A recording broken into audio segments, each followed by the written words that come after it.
Chaque jour, des records de chaleur sont battus, des incendies ravagent nos forêts et les inondations deviennent de plus en plus fréquentes. Le réchauffement climatique n'est plus une simple prédiction. C'est une réalité qui nous frappe de plein fouet. Mais est-ce vraiment si grave? Est-ce un canular? Ou la Terre est-elle réellement en danger? Dans cette vidéo, nous allons explorer la vérité derrière le réchauffement climatique et ce que cela signifie pour l'avenir de notre planète. Au cours des 100 dernières années, la planète a connu une augmentation alarmante des températures, un phénomène qui a bouleversé les climatologues et sensibilisé le grand public à l'urgence de la crise climatique. Si nous regardons les relevés météorologiques depuis le début du XXe siècle, nous constatons une tendance claire. La Terre se réchauffe et à un rythme de plus en plus rapide. Pour bien comprendre l'ampleur de ce phénomène, prenons quelques exemples marquants. L'année 2023 a été l'une des plus chaudes jamais enregistrées, battant des records dans de nombreuses régions du monde. Le 6 juillet 2023, la température moyenne mondiale a atteint un pic historique de 17,23 degrés Celsius. Un chiffre qui peut sembler modeste, mais qui, sur une échelle globale, est tout à fait significatif. Cette température a été mesurée en combinant les données terrestres et océaniques, démontrant que la planète entière, des pôles aux tropiques, est affectée par ce réchauffement.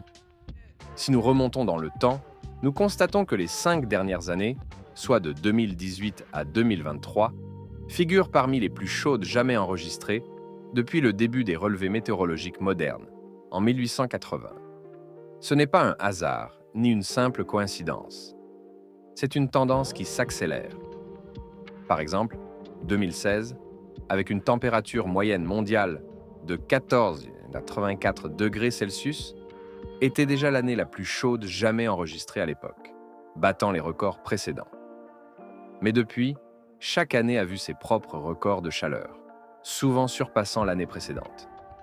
En Europe, la situation est tout aussi préoccupante.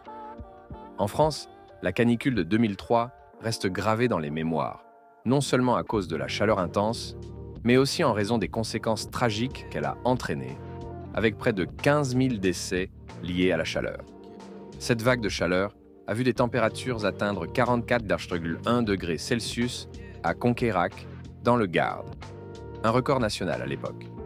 Ce record a toutefois été battu en 2019, avec 46,0 degrés Celsius enregistrés à Vérargues, dans l'Hérault. De telles températures, autrefois inimaginables dans un pays au climat tempéré comme la France, sont devenues une réalité. Les États-Unis, eux aussi, ont connu des vagues de chaleur dévastatrices. En 2021, le nord-ouest du Pacifique, une région habituellement connue pour son climat doux, a été frappé par un dôme de chaleur qui a provoqué des températures records. L'Oregon et l'État de Washington ont vu les thermomètres grimper à plus de 47 degrés Celsius. Des niveaux de chaleur auxquels ces régions ne sont pas adaptées. En Californie, la vallée de la mort a enregistré des températures atteignant 54,4 degrés Celsius en 2020, l'une des plus hautes jamais enregistrées sur Terre. Ce n'est pas simplement une anomalie, mais un signe des temps. En Australie, les vagues de chaleur sont également de plus en plus fréquentes et intenses. L'été 2019-2020, surnommé l'été noir, a été marqué par des températures atteignant 49,9 degrés Celsius à Null Arbor, battant ainsi les records de chaleur du pays. Ces températures extrêmes ont été accompagnées de sécheresses sévères et d'incendies de forêt catastrophiques, qui ont ravagé des millions d'hectares, détruit des milliers de maisons et tué un nombre incalculable d'animaux. Ces records ne sont pas seulement des statistiques sur une feuille de papier.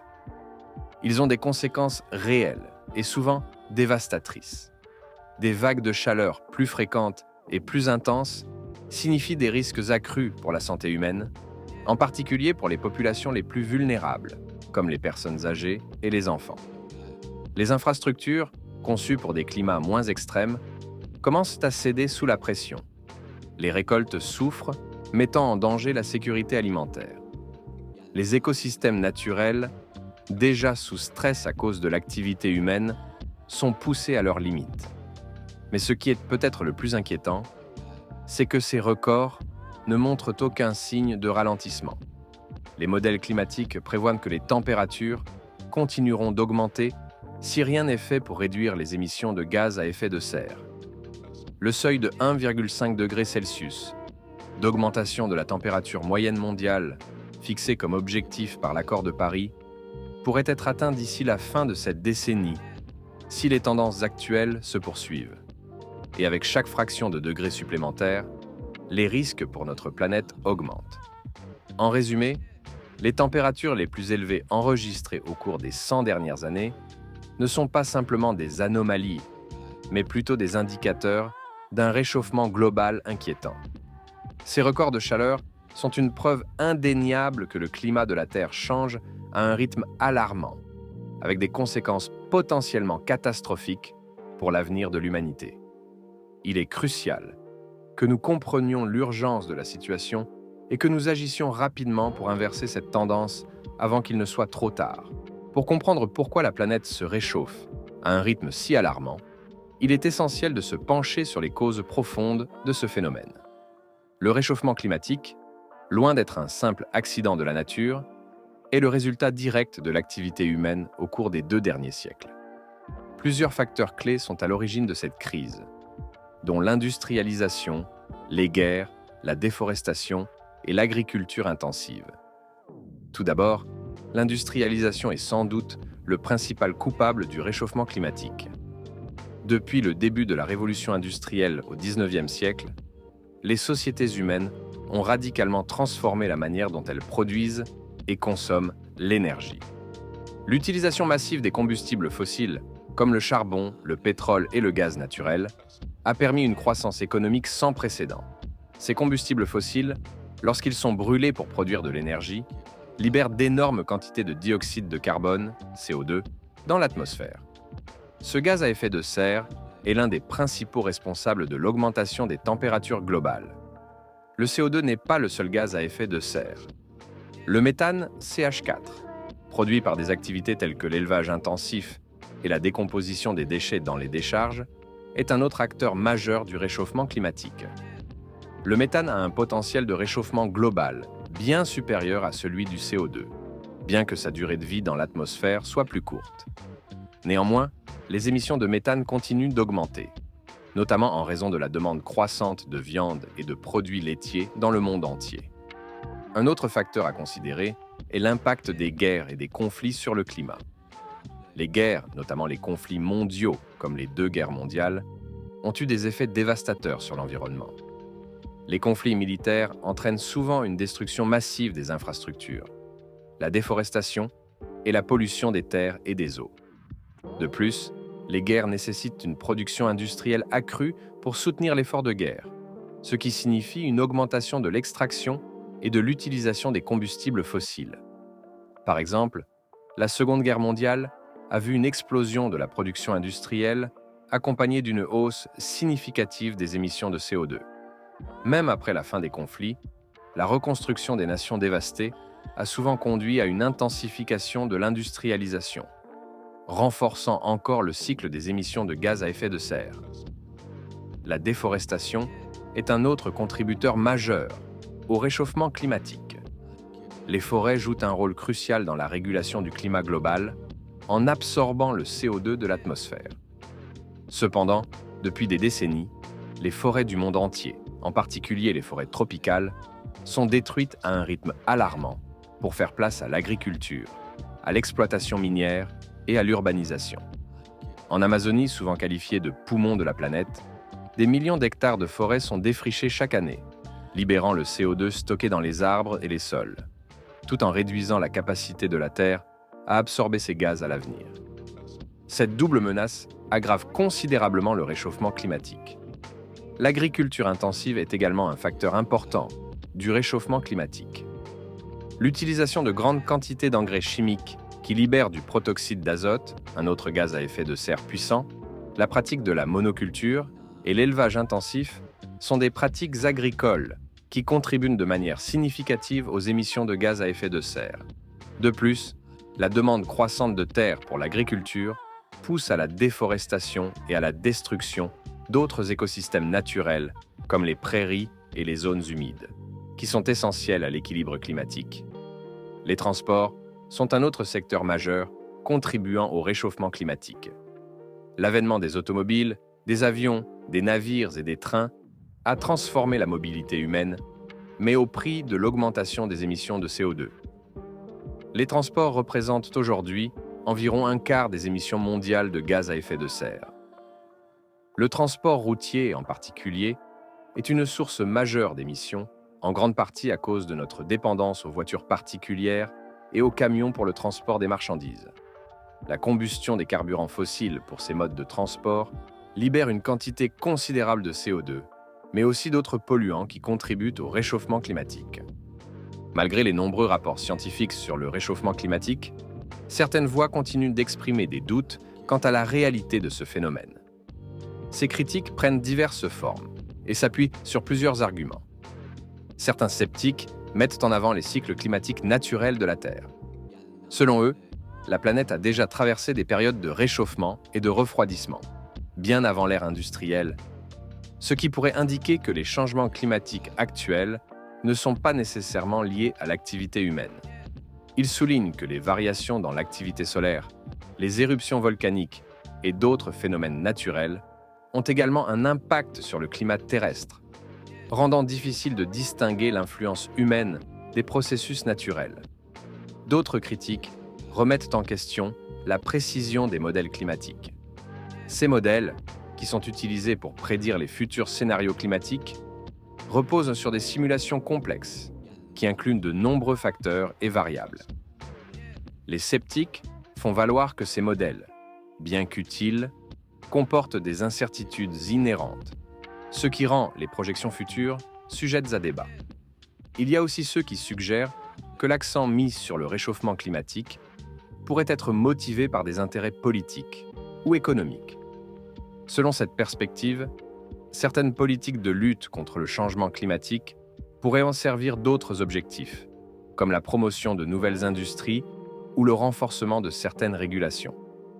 Ils encouragent un débat ouvert sur ces questions pour s'assurer que les décisions prises tiennent compte de toutes les implications. Ces critiques, même si elles sont moins répandues qu'autrefois, continuent de faire partie du discours public sur le changement climatique. Elles rappellent l'importance d'une discussion informée et équilibrée sur ce sujet complexe. Quelles que soient les opinions, il est essentiel de poursuivre le dialogue pour mieux comprendre les divers points de vue et leurs implications pour l'avenir. Avec la montée des préoccupations concernant le réchauffement climatique, une gamme croissante de solutions et de technologies a été proposée pour répondre à ce défi global. Cependant, cela a aussi ouvert la voie à un éventail de produits et services qui se présentent comme des solutions climatiques, mais dont l'efficacité et la réelle valeur ajoutée peuvent varier. Comment évaluer la véritable contribution de ces solutions face à la crise climatique? Les entreprises et les startups proposant des technologies vertes, telles que les panneaux solaires, les systèmes de chauffage géothermique et les véhicules électriques, affirment souvent qu'elles offrent des réponses efficaces au réchauffement climatique. Ces technologies ont-elles le potentiel de réduire significativement les émissions de gaz à effet de serre, ou leur impact pourrait-il être limité par des facteurs comme le coût, l'accessibilité et les besoins en ressources? Quels critères peuvent aider à évaluer leur efficacité réelle? Le phénomène du greenwashing est également un aspect à considérer. Ce terme décrit les pratiques où des entreprises mettent en avant des initiatives ou des produits comme étant écologiques, sans que ces affirmations soient entièrement fondées. Les labels verts et les certifications jouent un rôle clé dans la communication de l'impact environnemental des produits, mais comment les consommateurs peuvent-ils vérifier la véracité de ces allégations? Quels sont les outils disponibles pour garantir la transparence et l'intégrité des informations fournies? Dans le secteur financier, les obligations vertes et les fonds d'investissement durable sont devenus populaires. Ces instruments financiers sont conçus pour soutenir des projets ayant des bénéfices environnementaux. Comment ces investissements sont-ils évalués et suivis pour assurer qu'ils apportent les changements attendus? Les investisseurs peuvent-ils être assurés que leurs fonds contribuent réellement à des initiatives climatiques positives? Et comment les impacts de ces investissements sont-ils mesurés?